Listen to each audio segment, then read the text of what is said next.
Mumbai police ने एक बड़ा खुलासा करते हुए कहा है कि पॉर्न फिल्म इंडस्ट्री में राज कुंद्रा एक बड़ी इंटरनेशनल डील करने वाले थे। ये इंटरनेशनल डील $1 मिलियन से ज्यादा की थी।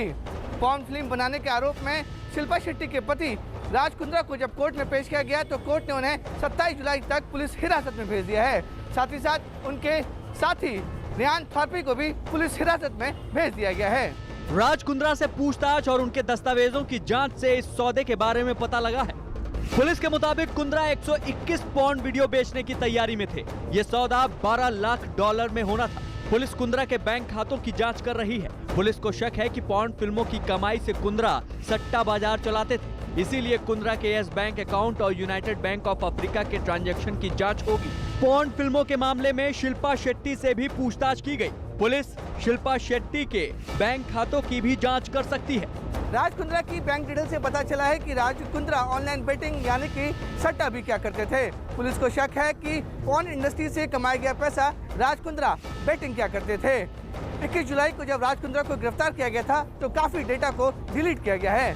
मुंबई क्राइम ब्रांच के अधिकारी डिलीट किए डेटा को रिट्रीव करने की कोशिश कर रहे हैं। साथ ही साथ मुंबई क्राइम ब्रांच के अधिकारी राज कुंद्रा की कंपनी विहान के IT डेवलपर के लोगों से भी पूछताछ कर रही है।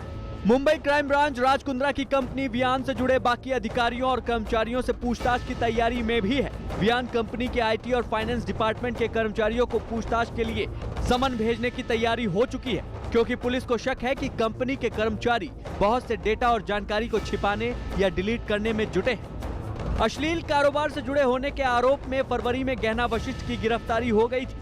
तभी राज कुंद्रा गहना की गिरफ्तारी से घबरा गया था। राज ने खुद को बचाने के लिए वियान कंपनी के सर्वर से 2 TB डेटा डिलीट किया था। दरअसल पॉर्न फिल्में वियान के सर्वर से ही लंदन भेजी जाती थी। बुधवार की शाम को पुलिस ने इस सर्वर को सील कर दिया है। अब सर्वर से डिलीट हुए डेटा को रिकवर करने की कोशिश की जा रही है। पुलिस के मुताबिक अब तक सर्वर से 100 से ज्यादा पॉर्न फिल्में बरामद हो चुकी हैं। इस बीच एक और मॉडल ने आरोप लगाया है कि उसे भी राज कुंद्रा की कंपनी ने फिल्मों में काम करने का ऑफर दिया था और न्यूड ऑडिशन देने के लिए राजी न होने पर उसे धमकाया गया था। मुझे ऑफर दिया कि वेब सीरीज बन रही है, आपको वेब सीरीज में हम लेना चाहते हैं। देन जैसे ही वीडियो कॉल पे आए उन्होंने मुझसे डिमांड की कि आपको न्यूड ऑडिशन देना पड़ेगा। उन्होंने कहा मैडम आप जानती नहीं, आप बहुत हाई पे जाने वाली हैं, आप बहुत बड़ी कंपनी के साथ काम करने वाली हैं। तो मैंने जब पूछा तो उन्होंने राज कुंद्रा का नाम लिया। न्यूज 18 को कुछ ऐसे दस्तावेज मिले हैं जो बताते हैं कि राज कुंद्रा की टीम रोज नए व्हाट्सएप ग्रुप बनाकर शूटिंग की तैयारी करती थी और सभी न्यूड मॉडल्स को इन ग्रुप्स में जोड़ा जाता था। ये उसी व्हाट्सएप चैट के दस्तावेज हैं। पहला चैट 1 नवंबर का है, जिसमें हॉटशॉट से जुड़ा एक शख्स कहता है कि सभी लोग अपने पेमेंट मितुल से क्लियर कर लें और एक बार कंफर्म होने के बाद मुझे बताया जाए। इसके बाद जवाब में मितुल कास्टिंग हॉटशॉट्स कहता है कि कल का शूट कैंसिल हो गया है, अगली तारीख के बारे में जल्द ही बताया जाएगा। तब एक एक्टर कहता है कि ओके कोई बात नहीं, पर जल्द से जल्द शूट खत्म करो, मुझे अगली तारीख के बारे में बताना। अब ये 2 नवंबर की चैट देखिए। इसमें मितुल कास्टिंग हॉटशॉट्स लिखता है कि हेलो गुड इवनिंग, सोमवार को शूट फाइनल हुआ है, हमारी प्रोड्यूसर और डायरेक्टर गहना मैम इस ग्रुप में है। इसका जवाब एक एक्टर देता है और कहता है कि शुक्रिया अपडेट करने के लिए, गुड नाइट। ये वो सारे सबूत हैं जिनसे कुंद्रा की मुश्किल बढ़ती जा रही है। इस पूरे मामले में अब मुंबई पुलिस ने फिल्म अभिनेत्री शिल्पा शेट्टी के घर छापेमारी की है, लेकिन मुंबई पुलिस को अब तक कोई भी ऐसा सबूत नहीं मिला है जिससे ये साबित हो सके कि शिल्पा शेट्टी अपने पति राज कुंद्रा के साथ पोर्नोग्राफी इंडस्ट्री में काम करती थी। यही वजह है कि मुंबई पुलिस अब शिल्पा शेट्टी और राज कुंद्रा को आमने सामने बैठाकर पूछताछ करना चाहती है। राज कुंद्रा को 27 जुलाई तक पुलिस हिरासत में भेज दिया गया है, इसलिए राज कुंद्रा ने अपनी रिहाई के लिए अब बॉम्बे हाई कोर्ट का दरवाजा खटखटाया है। और इस वक्त की ब्रेकिंग न्यूज ये है कि पॉर्न केस में शिल्पा शेट्टी से सवाल किए हैं क्राइम ब्रांच ने और क्या क्या पूछा गया है शिल्पा शेट्टी से, इस बारे में लगातार हमें जानकारियां मिल रही है। वियान कंपनी के बारे में सवाल हुआ है, पॉर्न बनाने वाली जानकारी के बारे में उनसे पूछा गया है और साथ ही साथ उनसे पूछा गया है कि पॉर्न केस में शिल्पा शेट्टी से जो सवाल हुए हैं उसमें कुंद्रा के कारोबार के बारे में उन्हें क्या जानकारी थी, लॉकडाउन में लाखों रुपए कैसे कमाए गए वियान कंपनी के बारे में, वो कैसे ऑपरेट करती थी। ये तमाम सवाल शिल्पा शेट्टी से पूछे गए हैं। उनके पति राज कुंद्रा अश्लील वीडियो बनाने और उसे अपलोड करने के मामले में उनसे मुंबई लगातार क्राइम ब्रांच की टीम पूछताछ कर रही है और अब पूछताछ के तहत ही जो पुलिस थी वो उनके घर गई थी शिल्पा शेट्टी के।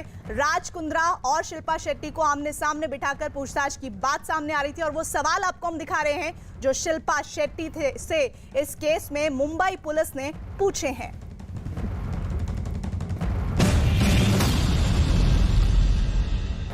जम्मू कश्मीर के कानाचक सेक्टर में खतरनाक विस्फोटकों से लदे एक ड्रोन को मारकर सुरक्षा बलों ने पाकिस्तान की एक बड़ी साजिश को नाकाम कर दिया है। जैसे जैसे कश्मीर में आर्टिकल 370 हटने के 2 साल पूरे होने का दिन नजदीक आ रहा है और साथ ही स्वतंत्रता दिवस नजदीक आ रहा है, तो पाकिस्तान और उनके पाले हुए आतंकी संगठनों की बौखलाहट सामने दिख रही है। पाकिस्तान ने एक साथ 3 बड़ी चालें चली जो एक एक कर बेनकाब हो गई। मुस्तैद सुरक्षा बलों के जवान ड्रोन के साथ साथ पाकिस्तानी आतंकियों को भी उनके अंजाम तक पहुंचाने का काम जारी रखे हुए हैं। बौखलाया पाकिस्तान, साजिश रचे। बीते कुछ दिनों में पाकिस्तान और उसके इशारों पर काम करने वाले आतंकी संगठनों की जैसी हरकतें सामने आ रही हैं, उससे तो ऐसा ही लगता है जम्मू कश्मीर पुलिस ने एक बार फिर चीन में तैयार और पाकिस्तान में पले आतंक के परखच्चे उड़ा दिए। ये ड्रोन उसी का सबूत है जो मेड इन चाइना है और पाकिस्तान की सीमा से 5 किलो RDX लेकर भारत की सीमा के 8 किलोमीटर अंदर तक घुस आया था। लेकिन जैसे ही भारत पाक अंतर्राष्ट्रीय सीमा के कनाचक सेक्टर में मुस्तैद पुलिस के जवानों ने इसे देखा, फौरन अचूक निशाने से इसे मार गिराया। ड्रोन के जमीन पर गिरते ही इसकी छानबीन शुरू हो गई। जांच में पुलिस को जो कुछ मिला उससे कोई हैरानी नहीं हुई, क्योंकि साजिश में पाकिस्तान के हाथ होने का संकेत मिलते ही उसके इरादे का एहसास हो गया। बताया गया कि ड्रोन में अच्छी तरह से डिब्बे में बंद 5 किलो RDX था, जिस पर एक तैयार IED भी था। इसके ऊपर फ्लाइट कंट्रोलर था जिस पर GPS लगा था, यानी साजिश मुकम्मल थी, जिसे समय रहते पता चल जाने की वजह से नाकाम कर दिया गया। गुजरी जो रात है उस पर हमने एक ड्रोन को मार गिराया और जिससे कि एक पेलोड बरामद हुआ जिसकी 5 किलो जिसका वजन था। वो IED तैयार हालत में थी, उसको कहीं प्लांट किया जा सकता था और उससे एक बहुत बड़ी जो अप्रिय घटना जो है उसको रोका जा सका है। ड्रोन की जांच में सुरक्षा एजेंसियों को पता चला कि ये चीन का बना था, जिसके कुछ पार्ट्स ताइवान के बने हैं। कश्मीर पुलिस का दावा है कि इतने बड़े ड्रोन को सेना के किसी महत्वपूर्ण ठिकाने को निशाना बनाने के लिए भेजा गया था। बताया गया कि ये ड्रोन करीब 20 किलोमीटर सफर कर सकता था और इसकी वजन उठाने की क्षमता करीब 10 किलो थी। कठुआ में गिरे ड्रोन और इस ड्रोन के सीरियल नंबर में केवल 1 नंबर का फर्क मिला। इससे पता चलता है कि एक आतंकी साजिश के तहत इस सीरीज के कई ड्रोन तैयार किए गए। बताया गया है कि पाकिस्तान में बैठे लश्कर तैयबा और जैश मोहम्मद के आतंकियों को ये ड्रोन मुहैया करवाए गए हैं। चूंकि 5 अगस्त को जम्मू कश्मीर में धारा 370 हटने के 2 साल पूरे हो रहे हैं और साथ में 15 अगस्त भी नजदीक है और सुरक्षा बलों को अंदाजा था कि आतंकी इस तरह की कोई बड़ी साजिश रच सकते हैं। जम्मू एयरफोर्स स्टेशन पर ड्रोन हमले के बाद से जम्मू कश्मीर में लगातार ड्रोन देखे जा रहे हैं। 27 जून को जम्मू एयरफोर्स स्टेशन पर ड्रोन से हमला हुआ था। इसके 2 दिन बाद यानी कि 29 जून को जम्मू के कालूचक और रत्नूचक में 2 ड्रोन दिखे। 30 जून को कुजम्वानी और कालूचक में 2 ड्रोन दिखे। इसी तरह 2 जुलाई को मीरा साहिब और सुजम्बा इलाके में ड्रोन देखे गए। 4 जुलाई को अर्निया सेक्टर में भारत पाक सीमा पर ड्रोन दिखा, जिस पर BSF के जवानों ने फायरिंग की। 6 जुलाई को हीरानगर सेक्टर में ड्रोन दिखा। फिर 13 जुलाई को जम्मू की अलग अलग 4 जगहों पर ड्रोन देखे गए, जिसमें अबमफला, मीरा साहिब, रामगढ़, नदमपुर और हीरानगर थे। 21 जुलाई को सतवारी और फिर जम्मू एयरफोर्स स्टेशन के पास 2 ड्रोन दिखे। इनमें से ज्यादातर ड्रोन सुरक्षा बल की मुस्तैदी की वजह से पाकिस्तान की तरफ भागते दिखे।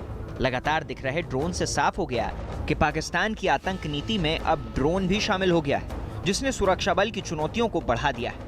बताया गया कि पाकिस्तान की तरफ से पैसों से लेकर हथियार और मादक पदार्थ भेजने के लिए ड्रोन का इस्तेमाल बढ़ गया है। खुफिया एजेंसियों ने पाकिस्तान और उसकी खुफिया एजेंसी ISI की एक और साजिश को बेनकाब किया है। बताया गया कि ट्विटर पर एक टूल किट के जरिए दुनिया भर में भारत को बदनाम करने की साजिश रची गई। इसके लिए कश्मीर ट्विटर स्टॉर्म नाम से ट्विटर पर एक पेज बनाया गया। इस पेज पर भारत विरोधी और भड़काऊ संदेश डालने के लिए मैसेज तैयार है।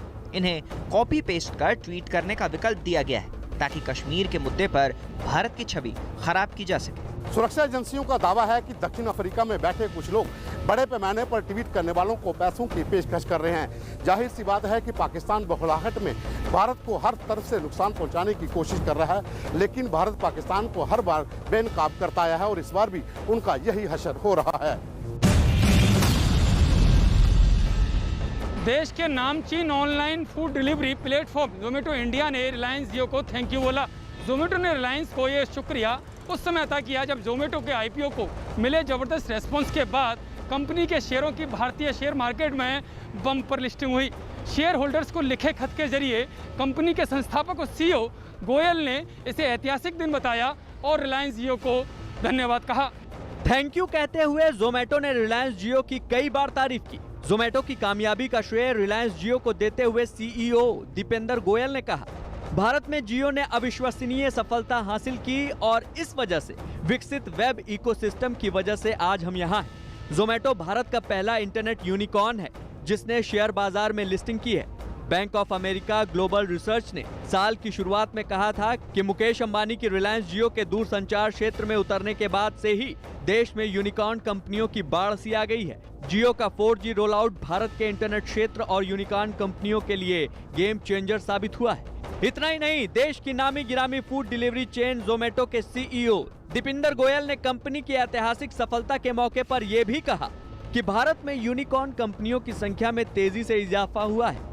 बैंक ऑफ अमेरिका की ग्लोबल रिसर्च की रिपोर्ट के मुताबिक साल 2020 में 11 नई भारतीय कंपनियों ने यूनिकॉर्न का तमगा हासिल किया। दरअसल $1 अरब से ज्यादा बाजार मूल्य वाली स्टार्टअप कंपनियों को यूनिकॉर्न कहते हैं। भारत में अब तक 37 स्टार्टअप कंपनियां यूनिकॉर्न बन चुकी हैं। इनमें से ज्यादातर रिलायंस जियो के लॉन्च होने के बाद अस्तित्व में आई हैं। एक रिपोर्ट के मुताबिक 2025 तक भारत में ऐसी कंपनियों की संख्या 100 के करीब तक पहुंच सकती है। रिलायंस जियो के साथ फ्लिपकार्ट, अमेजॉन, ओला, उबर, पेटीएम जैसी कंपनियों को धन्यवाद देते हुए जोमेटो के संस्थापक और सीईओ दीपेंद्र गोयल ने कहा, हम इन दिग्गज कंपनियों के कंधों पर सवार होकर ही इस मुकाम तक पहुंचे हैं। इतना ही नहीं, फूड सप्लाई प्लेटफॉर्म के मामले में अपने प्रतिद्वंदी कंपनी स्विगी की तारीफ करते हुए जोमेटो के सीईओ ने कहा, जोमेटो और स्विगी दुनिया की बेहतरीन फूड सप्लाई ऐप हैं। मुझे नहीं पता कि हम सफल होंगे या असफल, पर हम हर वक्त की तरह इस बार भी निश्चित रूप से अपना सर्वश्रेष्ठ देंगे। हालांकि मुझे आशा है कि आज हम जहां हैं वहां से सैकड़ों हजारों भारतीयों को हमसे अधिक बड़े सपने देखने के लिए प्रेरित करते रहेंगे। दरअसल रिलायंस जियो ने जब से दूरसंचार के क्षेत्र में कदम रखा है तब से न केवल व्यावसायिक इकाइयों को आगे बढ़ने का मौका मिला है, बल्कि स्टार्टअप कंपनियों ने भी भारत के साथ साथ इंटरनेशनल मार्केट में गहरी पैठ बना ली है। यही कारण है कि जोमेटो इंडिया ने रिलायंस जियो की न केवल खुलकर तारीफ की है, बल्कि रिलायंस द्वारा उठाए जा रहे हर कदम की सराहना भी की है, क्योंकि जियो 4G आने के बाद से हर हाथ में सस्ता इंटरनेट पहुंचा है और उसके कारण बाजार में क्रांतिकारी बदलाव भी देखने को मिले हैं। पश्चिम बंगाल उच्च शिक्षा परिषद द्वारा 12वीं के नतीजों की घोषणा के साथ ही उस पर सियासत शुरू हो गई है। सियासत इस बात पर कि परिषद की अध्यक्षा ने नतीजों को बताते हुए बार बार एक शब्द विशेष पर जोर डाला। उन्होंने नतीजे बताते हुए ये कहा कि अव्वल आई छात्रा का धर्म क्या है। इसे लेकर विरोधी दल और मुस्लिम संगठनों ने उन्हें घेर लिया है और इसे बड़ा मुद्दा बना रहे हैं। ये हैं डॉक्टर महुआ दास, पश्चिम बंगाल उच्च शिक्षा परिषद की अध्यक्ष। 12वीं के नतीजों का ऐलान करने के लिए जब वो मीडिया के सामने हाजिर हुई तो 14 सेकंड में एक पंक्ति को पूरा करने के लिए अटक कर जो कुछ कहा उसमें एक खास शब्द का जिक्र 3 बार आया। वो शब्द है मुस्लिम। अगर आपने ध्यान नहीं दिया तो फिर से उनके बयान को सुनिए। এককভাবে পেয়েছেন একটি মুসলিম কন্যা, মুসলিম মুর্শিদাবাদ জেলা থেকে একজন মুসলিম লেডি গার্ল, তিনি এককভাবে 499 সর্বোচ্চ নম্বর পেয়েছেন। हालांकि जब मीडिया ने 12वीं में टॉप करने वाली उस छात्रा का नाम पूछा तो वो उसका नाम नहीं बता पाई और इसके लिए वेबसाइट देखने की सलाह देती नजर आई। लेकिन जैसे ही इस परिवार ने मेरिट लिस्ट देखी तो इनकी खुशी का ठिकाना नहीं रहा। পেয়েছি যখন তখন আমি খুশি, কিন্তু অবশ্যই বলবো যে পরীক্ষা হলে আরো খুশি হতাম, কিন্তু যেহেতু নেওয়া যায়নি পরীক্ষা তাই আমি এতেই সন্তুষ্ট। रुमाना ने बताया कि चूंकि इस बार कोरोना की वजह से परीक्षाएं नहीं हुई, राज्य की ओर से नियुक्त विशेषज्ञ समिति और परिषद ने नतीजों के लिए जो पैटर्न तय किया उसके आधार पर वो टॉप आई। अगर नियमित परीक्षाओं के बाद भी ऐसे ही नतीजे आते तो उन्हें और ज्यादा खुशी होती। कंडी के राजा मनिंद्र चंद्र गर्ल्स हाई स्कूल में पढ़ने वाली रुमाना को 12वीं में 500 में से 499 नंबर मिले और वो अनौपचारिक टॉपर बन गई हैं। रुबाना ने 2019 की माध्यमिक परीक्षा में 700 में से 687 नंबर हासिल कर 5वां स्थान हासिल किया था। नतीजे आने के बाद उस पर इस कदर सियासत होगी ये किसी ने भी नहीं सोचा था, लेकिन मौका पश्चिम बंगाल उच्च शिक्षा परिषद ने ही दिया, जहां पर टॉपर का नाम न बताकर बार बार उसके धर्म का जिक्र किया गया, जिसके बाद नेताओं के साथ ही कई संगठनों ने भी इस पर सवाल खड़े कर दिए। एक आवाज तो बंगाल इमाम्स एसोसिएशन से ही आई, जिसने धर्म विशेष का बार बार जिक्र किए जाने पर शिक्षा परिषद के अध्यक्ष महुआ दास का इस्तीफा मांग लिया। एसोसिएशन ने महुआ दास के रवैये को मजहब के आधार पर भेदभाव करने वाला बताया और इसकी निंदा की। बात निकली तो फिर सियासी दल भी इसमें कूद पड़े। कुछ दिन पहले 10th का भी रिजल्ट निकले थे, क्या उसमें भी जो प्रथम आए थे या जो लोग प्रथम आए थे या जो लोग अच्छे मार्क्स किए थे उसका धर्म का जिक्र किया गया था? मैं मानता हूँ विद्यार्थियों का कोई धर्म नहीं होता है। ये बंगाल के कल्चर को ममता बनर्जी और उसके जो सहयोगी है वो कहाँ लेके चला गया है, उसका ये पराकाष्ठा है। पश्चिम बंगाल उच्च शिक्षा परिषद के रवैये ने मौका दिया तो नेताओं ने उसे लपकने में देर नहीं लगाई। छात्रा का मजहब बताना सही था या गलत, इस पर विवाद लंबा चल सकता है, लेकिन अहम यह है कि इससे छात्र छात्राओं का मनोबल ना गिरे। परीक्षा का मूल कारण ये है कि बच्चे इससे निखर सके, ना कि सियासत हो इस पर। भारत चीन सीमा पर चल रहे तनाव के दौर के बीच चीन के राष्ट्रपति शी जिनपिंग ने तिब्बत का दौरा किया, जो कि अरुणाचल की सीमा से सटा हुआ है। 2012 में जब से शी जिनपिंग राष्ट्रपति बने हैं, उनका पहला तिब्बत दौरा है ये। चीन की सरकारी एजेंसी शिन्हुआ के मुताबिक उनका ये दौरा तिब्बत के एक शहर का था। तिब्बत के इस दौरे की खबर वाकई चौंकाने वाली है चीन के राष्ट्रपति की। शी जिनपिंग ने अरुणाचल सीमा का दौरा ऐसे वक्त पर किया है जब हाल ही में चीन ने पहली बार पूरी तरह बिजली से चलने वाली बुलेट ट्रेन शुरू की है। ये बुलेट ट्रेन तिब्बत की राजधानी ल्हासा और नियंगची को जोड़ेगी। शिन्हुआ ने बताया कि बुधवार को राष्ट्रपति शी जिनपिंग नियंगची के एयरपोर्ट पहुंचे। इसके बाद जिनपिंग ने ब्रह्मपुत्र नदी और उसकी सहायक नदी की घाटी का दौरा किया। ब्रह्मपुत्र नदी पर चीन दुनिया का सबसे बड़ा बांध बनाने की योजना पर काम कर रहा है और भारत इसका लगातार विरोध कर रहा है। लद्दाख से लेकर अरुणाचल प्रदेश तक चीन भारत की जमीन पर नजरें गड़ाए बैठा हुआ है और अब पानी को लेकर भी चीन और भारत आमने सामने है। भारत का ये दावा है कि पानी जो कि उसके हिस्से का है, चीन उस पर अपना हक जता रहा है। अगर सब कुछ चीन की योजना के मुताबिक चलता रहा तो 60 गीगावाट बिजली चीन के मुताबिक इस बांध को बनाने से उत्पन्न होगी। अरुणाचल से सटे इलाके में चीन रेल, रोड और बांध बनाने का काम तेजी से कर रहा है और कयास है कि इसी तैयारी का मुआयना करने जिनपिंग तिब्बत पहुंचे। उनके इस अचानक दौरे ने भारत को हैरान कर दिया है। सही बात है, चिंता का विषय है, क्योंकि भारत सरकार को इसकी कोई जानकारी नहीं थी और जिस प्रकार से अचानक तिब्बत के बॉर्डर पर उनका आना हुआ है, यकीनन भारत के लिए बहुत ही चिंता का विषय है। चीन ने लद्दाख की ओर से LAC से घुसपैठ करने की कोशिश की थी। भारत ने इसका पुरजोर विरोध किया था। तब से दोनों देशों के बीच गतिरोध बरकरार है और अब चीन के राष्ट्रपति तिब्बत के शहर का दौरा कर रहे हैं। चीन हमेशा से ही अरुणाचल प्रदेश के उस हिस्से को तिब्बत का हिस्सा मानता है। भारत इसका पुरजोर विरोध करता रहा है और अब ऐसे समय में जब चीन के राष्ट्रपति तिब्बत का दौरा कर रहे हैं तो उनको इस नज़रिए से देखा जा सकता है कि LAC पर तैयारियों का जायजा लेने वो आए हैं।